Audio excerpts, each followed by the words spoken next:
শেখ হাসিনা একজন রক্তচোষা ও সাইকোপ্যাথ এমন মন্তব্য করেছেন অন্তর্বর্তীকালীন সরকারের ডাক টেলিযোগাযোগ ও তথ্য প্রযুক্তি মন্ত্রণালয় এবং তথ্য ও সম্প্রচার মন্ত্রণালয়ের উপদেষ্টা নাহিদ ইসলাম।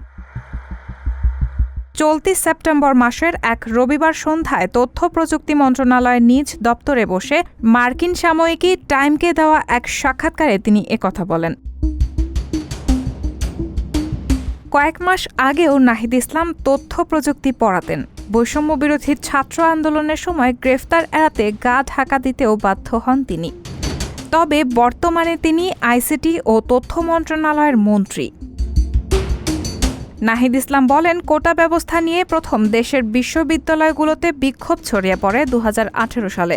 তখন সরকার শেষ পর্যন্ত পিছিয়ে গেলে বিক্ষোভের সমাপ্তি ঘটে।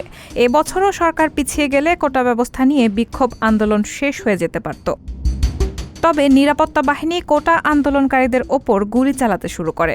16 জুলাই আবু সাইদ নামের এক ছাত্রনেতা নিহত হন। পুলিশের সামনে 2 হাত প্রসারিত করে বুক টান করে দাঁড়ালে গুলিবিদ্ধ হয়ে মারা যান। সেই হত্যাকাণ্ড আন্দোলনের জন্য গেম চেঞ্জিং মুহূর্তে পরিণত হয়। এই আন্দোলন দেশের মানুষকে দুর্নীতিগ্রস্ত সরকার, ক্রমবর্ধমান দ্রব্যমূল্যের ঊর্ধ্বগতি এবং ক্রমবর্ধমান স্বৈরাচারী শাসনের বিরুদ্ধে তাদের ক্রমবর্ধমান ক্ষোভ প্রকাশ করার একটি সুযোগ করে দেয়।